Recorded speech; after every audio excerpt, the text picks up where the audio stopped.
I flew to America to preach the gospel and they tried to stop me.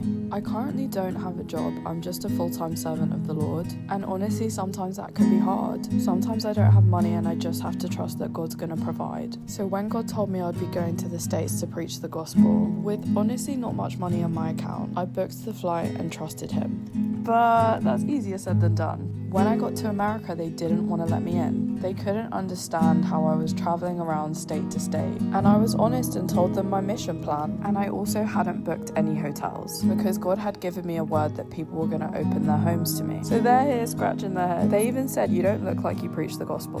How can you afford this trip if you don't have a job? How can you afford this trip if you don't have anything booked?" And I'm here trusting in the Lord, but also trying to look the most sane in this situation. Because someone who's not a firm believer can't wrap their head around it. That God feeds the birds in the sky, and how much more does he love us? With that being said, you can support my ministry too by liking, commenting and sharing this post. And if you do feel led to sow a seed, all the details are on the screen. Make sure to follow along for the journey, and let's not walk this walk alone. And that's how